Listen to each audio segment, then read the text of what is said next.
precisamos reinventar a formação continuada, precisamos falar de África de outra maneira, de outro jeito, aproximar as crianças desse conhecimento, dessa cultura, dessa valorização.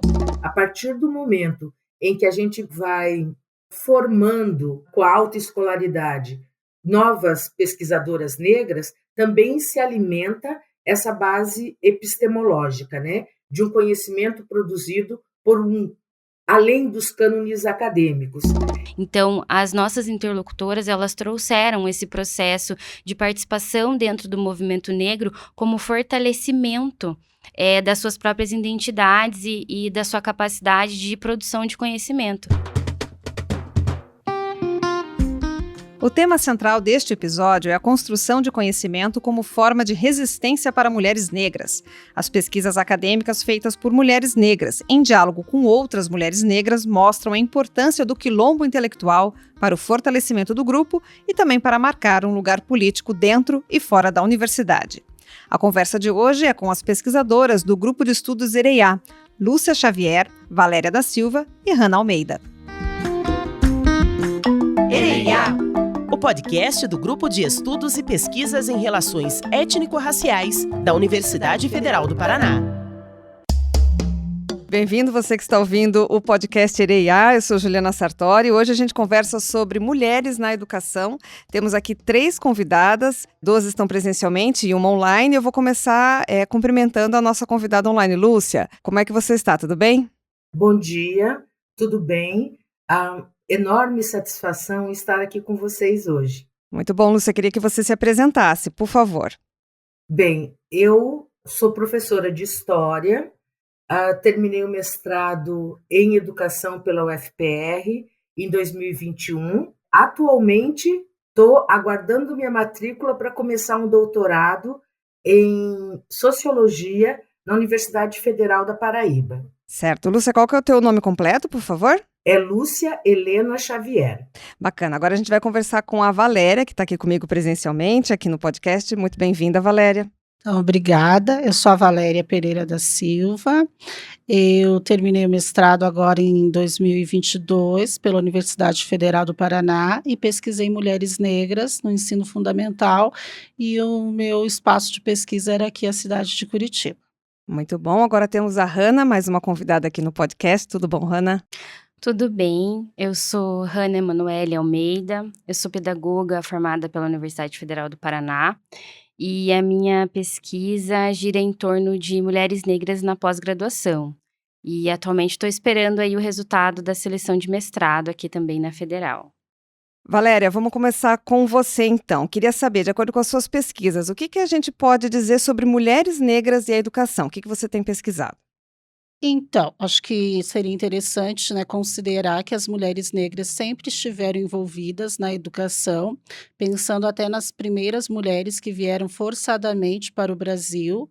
Elas foram que ensinaram a língua, né, para as crianças, filhas das senhoras brancas. Elas foram as que cuidaram, então nós podemos dizer que elas são as primeiras educadoras no Brasil. E são mulheres negras, então a educação, reconhecendo a sociedade ou não, ela passa pelas mãos das mulheres negras. E ao se tornar profissão, foi uma luta, é uma conquista simbólica para a mulher negra chegar a ser professora, a ser pedagoga, pensando até nesse processo que ela foi privada, né, dessa política. E o pensamento negro em educação surgiu também com a mulher negra. A gente pensa às vezes que foi com os movimentos sociais, mas não, foram com as professoras negras. A Petronilha fez uma pesquisa, né, e contou sobre as suas memórias. Ela deu uma entrevista e contou sobre as suas memórias de infância. E a mãe dela era professora também, uma mulher negra, e elas tinham já estratégias para ajudar as crianças negras, né, que não estavam se destacando, que não estavam indo bem. Então, é assim, se uma criança negra, por exemplo, não tinha um lápis, elas pegavam, inventavam um sorteio na sala e justamente aquela criança que estava precisando daquele lápis era a criança que ganhava aquele sorteio. Então elas tinham várias estratégias para não ferir a dignidade dessas crianças e não expô-las. Elas inventaram já naquela época, tipo um reforço escolar. Então a professora convidava a criança para ir até a sua casa para fazer uma determinada atividade, e aí não era atividade doméstica, nada, era para que ela pudesse sondar a leitura, pudesse ajudar, pudesse motivar essas crianças. Então, muito antes da Lei 10.639, as mulheres negras já estavam pensando em como atender de uma melhor maneira para que as crianças negras não fossem excluídas, né, desse processo. E hoje, assim, a maior novidade que a minha pesquisa traz, agora que eu pude entrevistar e conversar com 98 pessoas, 98 mulheres negras que trabalham na educação, no ensino fundamental, é que o que eu e a minha orientadora, Lucimar Rosa Dias, chamamos é de afrosororidade. Existe sim estratégias hoje para que essas crianças negras não passem por tanto racismo na escola.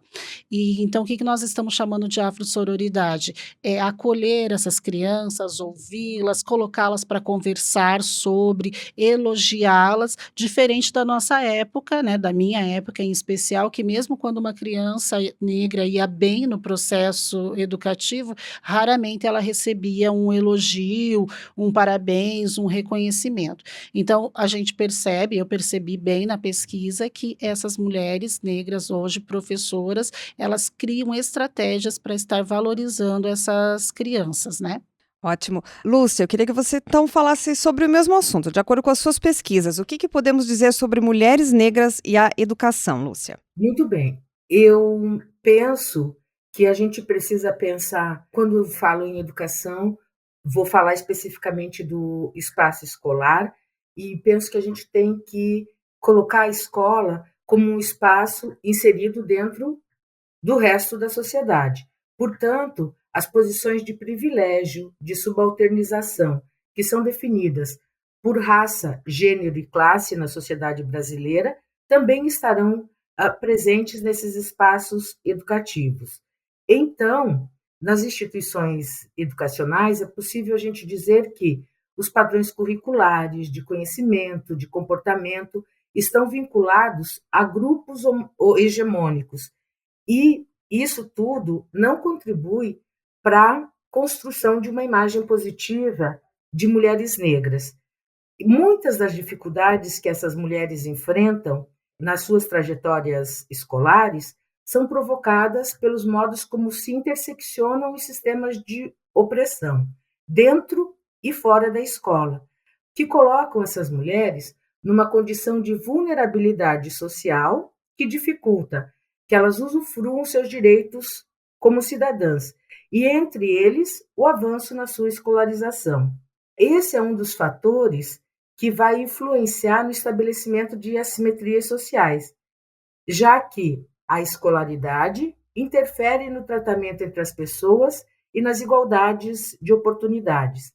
Na minha dissertação de mestrado, eu dialoguei com trabalhadoras de limpeza em unidades educacionais municipais de Curitiba. E eu pude constatar que dentro da escola estão presentes práticas que legitimam segregações econômicas, sociais, de raça, de classe, de sexualidade. No cotidiano das escolas, é possível perceber que o trabalho realizado por trabalhadoras de limpeza carrega ainda fortes traços das relações servis, características do período da escravização. Porque o trabalho que elas realizam, por ser um trabalho de limpeza, ainda é considerado um trabalho desqualificado, inferiorizado. Portanto, espera-se delas uma postura silenciosa, subserviente, de obediência, porque essa é vista como atitude correta das pessoas que fazem esses trabalhos subalternizados. Como consequência disso, elas ficam invisibilizadas nesses espaços escolares. Elas dificilmente participam de reuniões, não são incluídas em atividades pedagógicas. Seu trabalho só é visto quando é para criticar, dizer que o espaço não está devidamente limpo.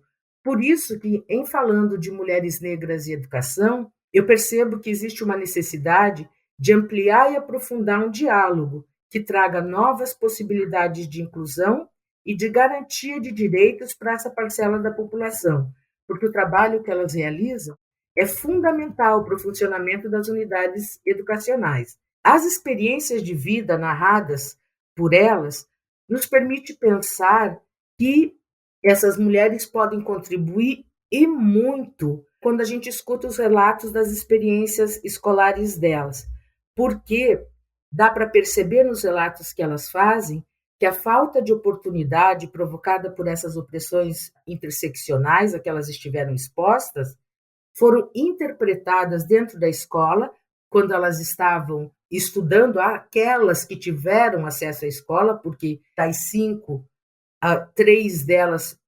estiveram na escola por muito pouco tempo, não chegaram a concluir nem o Fundamental 1, e muito dessa presença delas na escola foi interpretada como falta de interesse ou dificuldade de aprendizagem. Ainda hoje é comum ver nas escolas que crianças negras e pobres continuam enfrentando obstáculos para o seu sucesso escolar. E muitas vezes elas são rotuladas como inadequadas para adquirir saberes escolares. Seguramente, se elas pudessem dialogar com essas trabalhadoras de limpeza, as trabalhadoras de limpeza teriam oportunidade de compartilhar suas histórias e seus ambientes de trabalho e abririam novas possibilidades para se entender as condições desses estudantes que são colocados na mesma posição em que elas estiveram enquanto estavam na escola. Tá certo, Lúcia, muito obrigada. A gente vai passar para a Hannah agora falar um pouquinho, então, da pesquisa dela que envolve mulheres negras e a educação. Hannah. Eu acho interessante pontuar 2 questões referentes à minha pesquisa, né. Então a minha pesquisa trata de mulheres negras na pós-graduação. O acesso, eu acho que é o primeiro ponto da gente pensar quando a gente fala de mulheres negras e pós-graduação, que apesar, né, da lei de cotas e do grande aumento, do acesso de mulheres negras na graduação, quando a gente vai pra pós-graduação ainda as mulheres negras elas são minoria, na maioria dos programas, se não em todos os programas de pós-graduação, né. Então esse é um ponto interessante da gente pensar, por que essas mulheres não estão acessando, né, porque elas não conseguem acessar essa dita alta escolarização que a gente fala, que seria o mestrado e o doutorado, enfim. E o segundo ponto de mulheres e pós-graduação é a permanência, né? As mulheres negras que conseguem acessar esse espaço dentro das academias, como é a permanência delas e como esse espaço da academia ainda é um espaço hostil e racista. Então são reflexões que a gente precisa fazer nesse âmbito da pós-graduação. E aí a gente entra na discussão, quando a gente fala de permanência e acesso de mulheres negras na pós-graduação, de validação de conhecimento. E aí a gente tem vários autores e autoras, né, que corroboram a ideia de quem que valida o que é conhecimento científico e, né, quem são as pessoas que são ditas que podem ser acadêmicas, que podem ser referências, né, e aí a gente entra numa série de reflexões sobre currículo, por exemplo, dentro da universidade, né, dentro das universidades. Quais são os referenciais teóricos que a gente utiliza dentro da graduação e da pós-graduação, né? Onde estão as mulheres pesquisadoras, onde estão as mulheres negras pesquisadoras. Então, existem uma série de fatores de mulheres negras na pós-graduação que envolvem essas questões de acesso, permanência e currículo e enfim, muita coisa para ser discutida. Tá certo, a gente então conheceu um pouquinho de cada uma, né, as pesquisas que vocês estão realizando, e a gente percebe uma série de obstáculos, né, quando a gente fala de mulheres negras na educação, e é exatamente isso que vocês estão discorrendo aí nas pesquisas. Valéria, eu queria que você falasse quais são os recursos teóricos metodológicos que vocês consideram mais adequados para realizar então as pesquisas acadêmicas sobre as mulheres negras na educação. Então, Ju, se você me permite, antes queria falar um pouquinho sobre a questão que a Lúcia trouxe, que essas crianças negras são colocadas hoje, né, no mesmo patamar que as mulheres da limpeza que ela pesquisou, né. E isso é uma grande violação de direitos, pensando que essas crianças que são atendidas hoje, elas continuam sendo excluídas, desse processo. E a minha pesquisa se aproxima dessa conversa, quando todas as mães das minhas entrevistadas incentivaram elas a estudar, elas acreditam na educação. Então a minha pesquisa, além de atingir o objetivo, que eu queria saber quem elas eram, por que elas se comprometiam com a educação das relações étnico-raciais, ela traz um outro pontapé que a gente precisa continuar a pesquisando, que famílias negras e pobres, porque as minhas entrevistadas, todas são de origem pobre, todas vieram de baixa renda, muitas vieram do interior, né, da questão de lugares rurais, e as famílias delas tiveram pouco acesso à educação e elas incentivaram as filhas a estudar. E isso também faz parte da minha história. Então, isso vem desmentir algo que está consolidado, de que famílias negras não apoiam a educação, que não querem que os seus filhos aprendam, que os seus filhos estejam na escola. E também vem dialogar e confrontar com o mito de que pessoas negras têm baixa intelectualidade. Então, aqui estamos nós até conversando sobre coisas bem complexas que vêm demonstrar um pouco da nossa intelectualidade. Então, esse é outro mito que a minha pesquisa também não era o objetivo, mas ela se aproximou desse diálogo, ela acaba desmistificando isso. Então, assim, para mim, não foi surpresa, porque as mulheres negras, quando contam as suas histórias, apesar da subjetividade, são histórias muito parecidas, né, de violação de direito. E isso já responde, então, a pergunta que tu fez agora.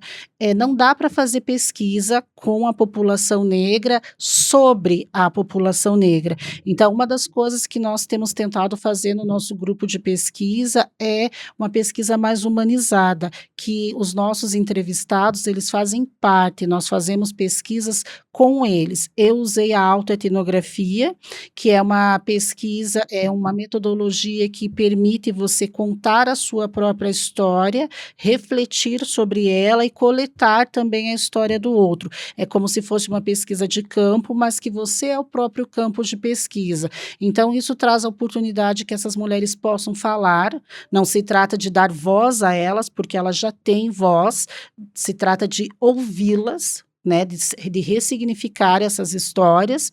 E eu também usei o Correio Nagô, que acho que a Lúcia pode falar bem mais sobre isso, e usei também coleta, entrevista, questionário, utilizei as redes sociais para um primeiro contato com as entrevistadas.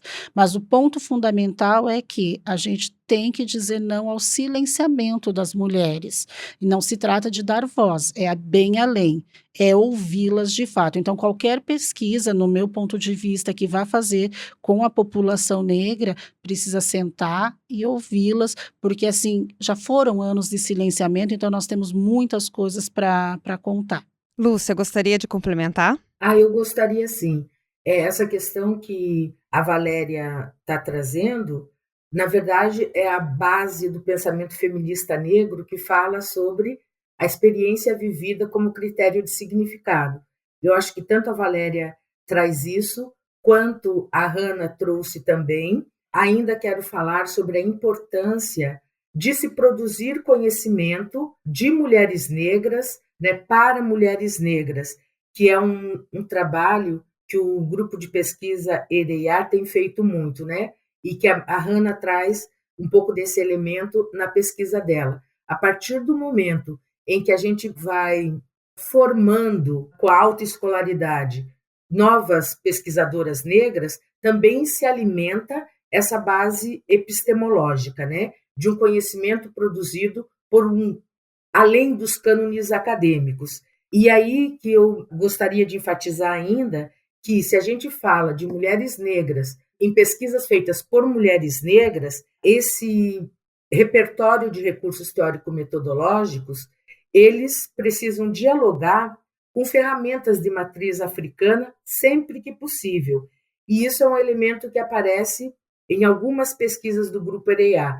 E aí, como é o caso do Correio Nagô, da técnica do Correio Nagô, da Acnas e da escrevivência, que foram os 3 recursos metodológicos que eu usei na minha dissertação.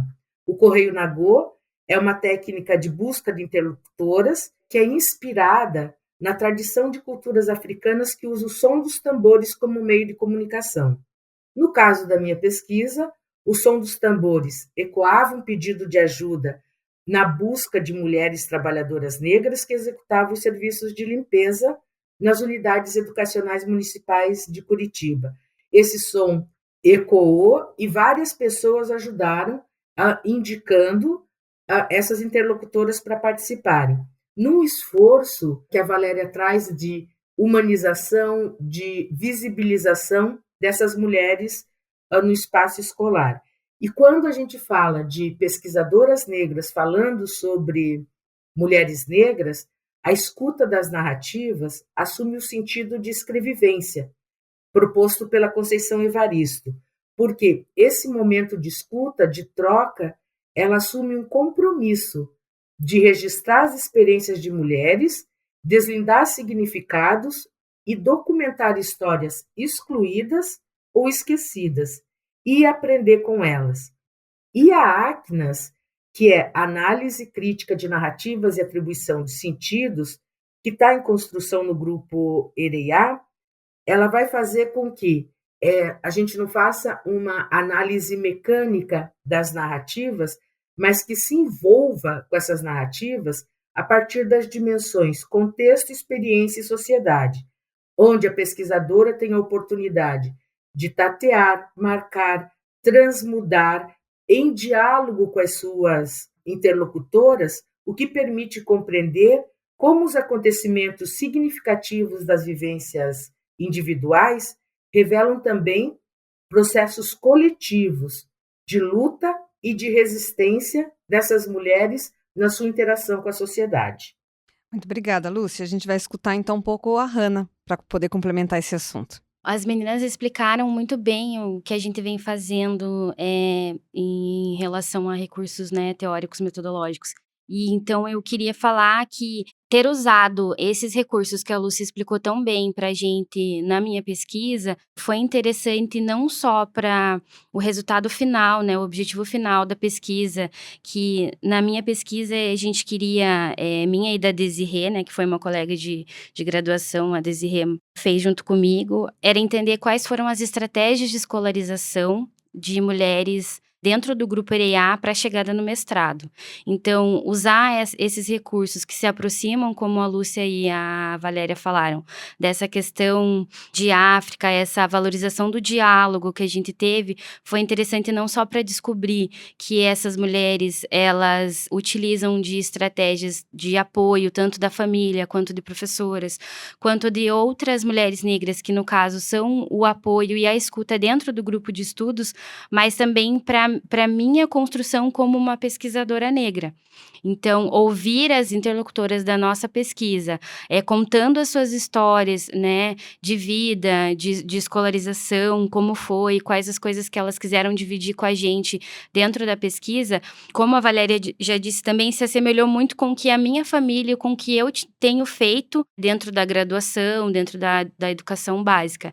Então, assim, foi como se fosse como um espelho, sabe? E ter essas mulheres que a Lúcia, né, agora está no doutorado, a Sara, que foi uma das interlocutoras da nossa pesquisa, também está no doutorado, além de ter o resultado da pesquisa, foi um incentivo, foi uma, né, até no texto a gente fala que é aquilo que não se espera de nós, então elas têm feito o que não se espera de nós, então nós estamos ocupando esses espaços que por tudo não eram ditos como nossos, mas então ver essas mulheres negras, essas pesquisadoras que estão ali construindo conhecimento, né, e validando aquilo que a experiência, como a Lúcia disse também, dentro da universidade, a minha experiência e a experiência delas se assemelhando tanto, foi importante para a minha construção formação de pesquisadora, né? Tanto que eu falei que estou esperando o processo do mestrado e então ali ver que é possível e que não só é possível, mas como a gente tem construído conhecimento de qualidade para nós, para a nossa comunidade e para os outros também,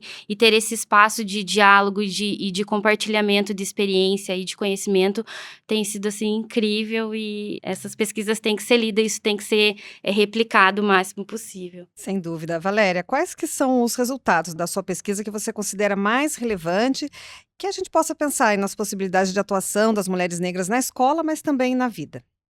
Eu penso que a maior contribuição da minha pesquisa a nível acadêmico é que nós precisamos reinventar a formação continuada, principalmente em educação das relações étnico-raciais. As professoras fazem, elas fazem de outras maneiras, valorizando os princípios africanos, porque a lei também passa por um processo de embranquecimento, né, quando ela traz a obrigatoriedade do ensino, ela também passou por um embranquecimento, então algumas professoras ainda não compreenderam como se faz a lei na prática, e então a gente tem essa falsa impressão que é só ligar ela a algum conteúdo, e não, é contar histórias de pessoas, pessoas reais, né? É entender essa cultura. Então, a principal contribuição para a educação que a minha pesquisa traz é: precisamos reinventar a formação continuada. Precisamos falar de África de outra maneira, de outro jeito, aproximar as crianças desse conhecimento, dessa cultura, dessa valorização. Mas, assim, para as subjetividades das professoras entrevistadas, falar das histórias delas, para elas é um reconhecimento, da minha subjetividade, entender essas mães negras que querem sim que as suas filhas alcancem um magistério, alcancem uma faculdade, um mestrado, tipo as nossas mães. Minha mãe sempre me tratou como se eu fosse já uma doutora, eu não cheguei ainda no doutorado, mas a minha mãe sempre me tratou, sempre me incentivou a um doutorado. Então, acho que isso é sim um conhecimento ancestral que precisa ser também disponibilizado, precisa ser compreendido na sociedade embranquecida, e acho que também você se sentir nesse espaço capaz, porque como a Hannah disse, existem vários obstáculos, várias possibilidades de nós sermos excluídas mesmo depois que entramos. Eu brinco com a Hannah que é uma reza para entrar e 1 milhão para sair, e sair pela porta da frente. Então, também você se sentir capaz de fazer, você se sentir competente o suficiente, porque é uma marca muito grande nas trajetórias de mulheres negras que elas não são capazes de escrever um bom texto, de escrever um bom livro. Então, isso é uma coisa que nós estamos todo dia tentando mostrar que não, nós somos capazes sim. Sem dúvida, Lúcia, queria que você contasse então dos teus resultados aí, o que você considera mais relevante da sua pesquisa, para a gente pensar nas mulheres negras na escola e também na vida. Eu acho que estou pensando nisso agora. Antes de falar desses resultados, é preciso frisar que esse podcast está sendo feito por 3 mulheres de 3 gerações diferentes.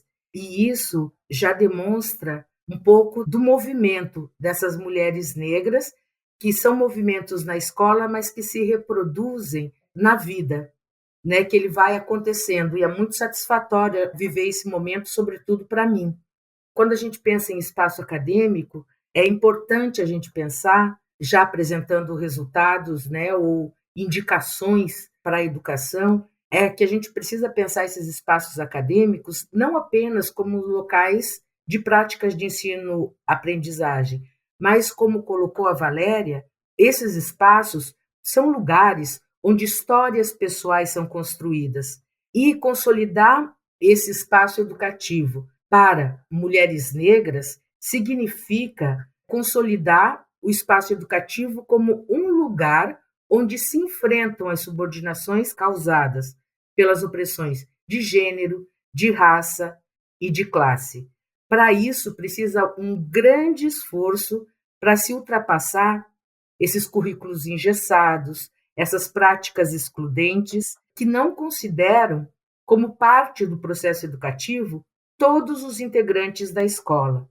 Só assim, penso que a escola pode ser um espaço formador de cidadania. Por quê?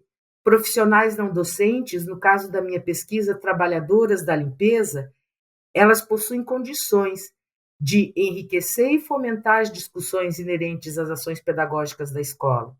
Portanto, para se efetivar um trabalho coletivo, é necessário formação para todas as profissionais, reconhecimento e valorização de todos, porque só assim é possível deslocar essas trabalhadoras de limpeza que já sofreram tantas opressões, que tiveram o seu direito à educação negligenciado, só assim é possível deslocá-las como um corpo que realiza a limpeza de forma mecânica e colocá-las em uma posição de detentoras do conhecimento, que isso é uma coisa que o pensamento feminista negro traz muito forte, de mulheres negras também como intelectuais, na medida em que elas conseguem interpretar e significar as coisas que acontecem no mundo.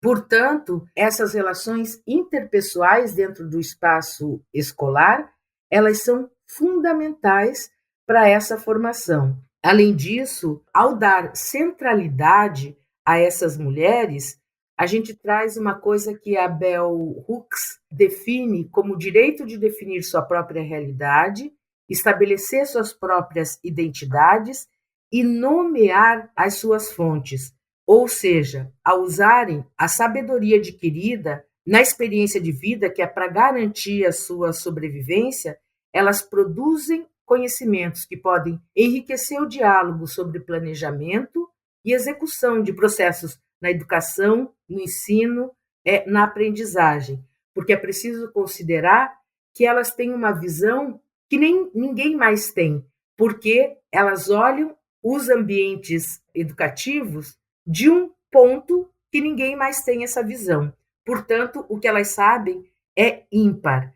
E isso, ao colocá-las, nesse outro lugar, é possível perceber que esses conhecimentos que elas adquirem ao longo da vida expressam de forma contundente as suas existências e as suas resistências.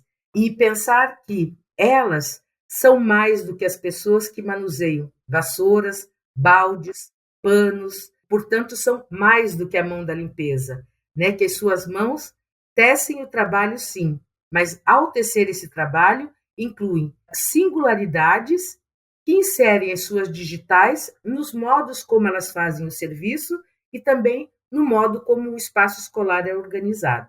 Tá certo, Lúcia. Vamos então agora falar com a Hannah. Queria que você trouxesse os seus resultados, então, e o que você considera mais relevante para a gente falar sobre educação, mulheres negras na escola e na vida. Eu acredito que o ponto principal dos resultados da minha pesquisa, a questão do aquilombamento, que a gente traz esse termo da diáspora africana, enfim, de África, no sentido de juntar, na nossa pesquisa, a gente concluiu que a rede de apoio é muito importante para a permanência e acesso das mulheres negras na pós-graduação.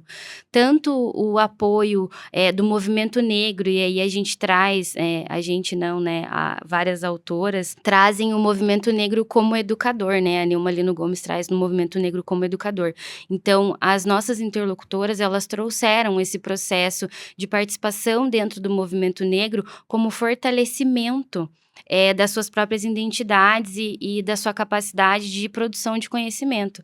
E aí, o que a Lúcia trouxe para a gente, essa questão de validação do conhecimento, da experiência como critério de significado, também apareceu na nossa pesquisa, porque conforme elas foram criando essa experiência dentro do movimento negro, elas foram validando o conhecimento delas, a identidade, capacitando, acreditando nelas como pesquisadoras e foram avançando, na escolaridade e se fortalecendo.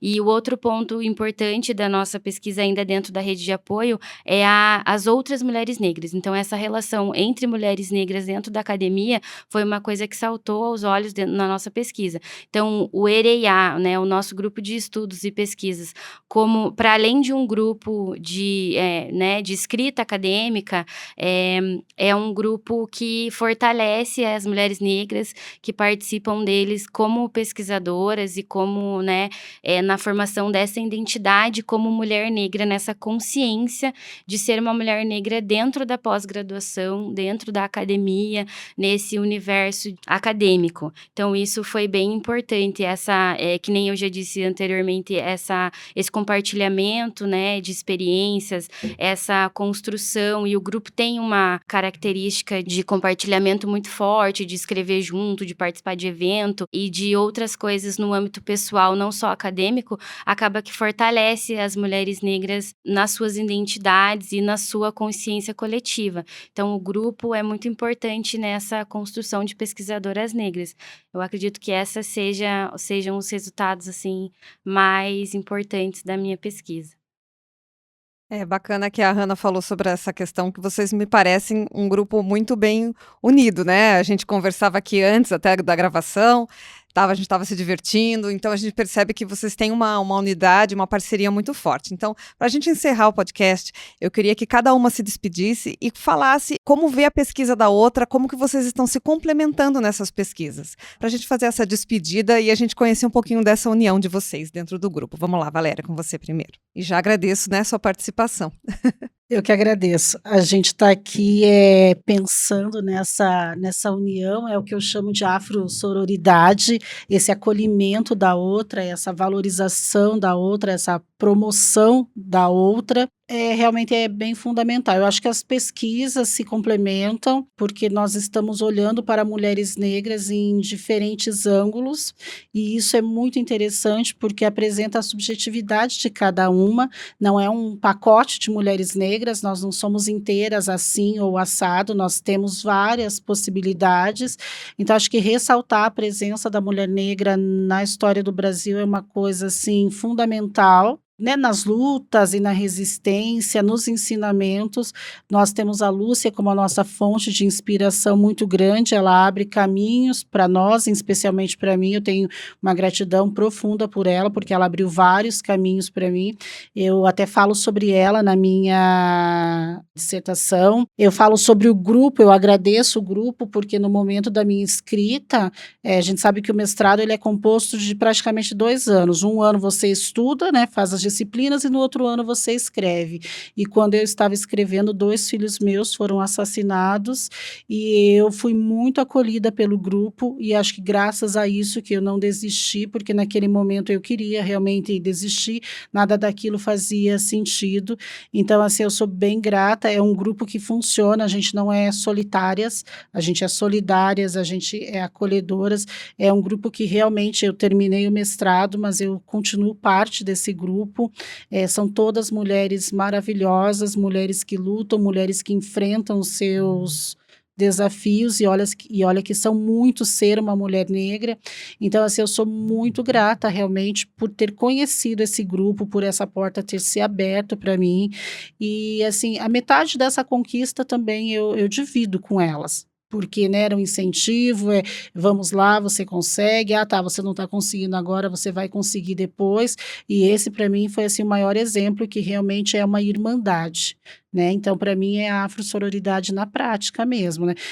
A Hannah me mandar uma mensagem de vez em quando e dizer que ela me acha linda, que eu sou inteligente, e daí eu digo o mesmo para ela. Então, e isso acontece com todas as mulheres do grupo, ninguém fica sozinha, e tem umas que ainda não estão no mestrado, não estão nesse processo acadêmico, mas elas não estão só.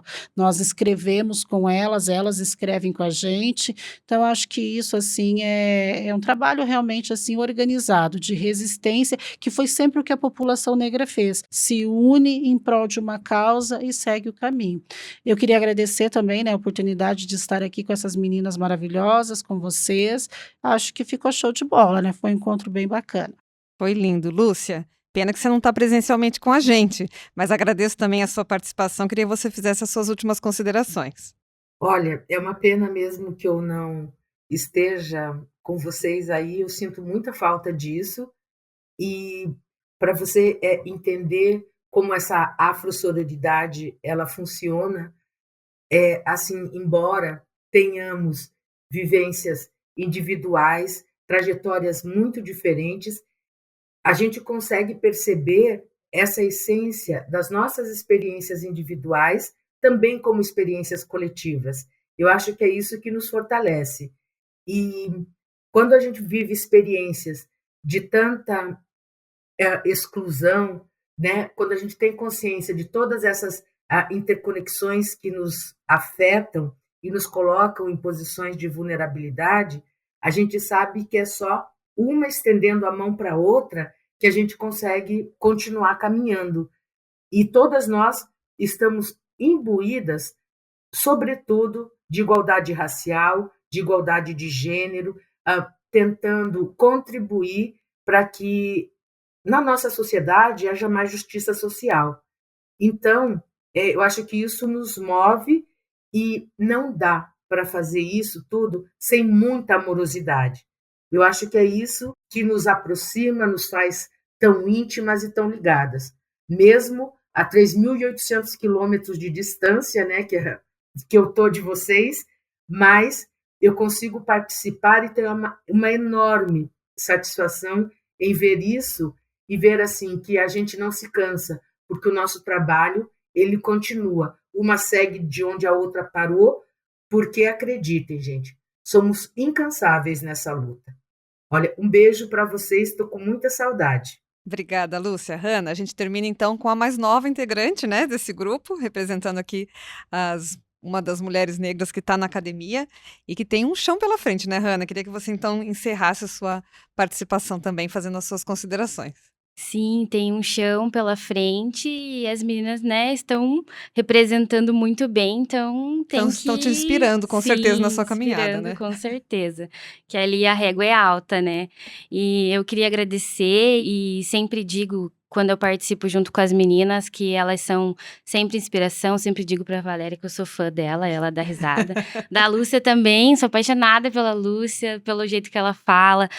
Enfim, fazer pesquisa e trabalhar junto com mulheres tão potentes, assim, tem sido o que recarrega as energias para continuar, porque como as meninas falaram, a gente é incansável, mas a luta é grande de todo dia. Então, assim, eu vejo que o grupo, ele recarrega as nossas energias, tanto academicamente quanto para a vida.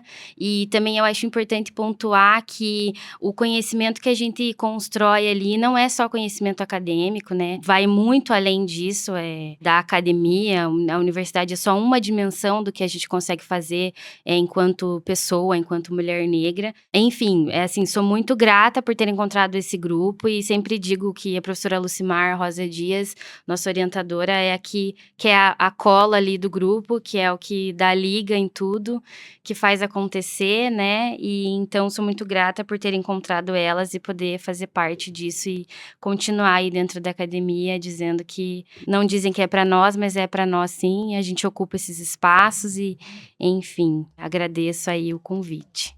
Obrigada, meninas, que vocês continuem inspirando muitas outras mulheres e toda a sociedade. Muito obrigada pela participação.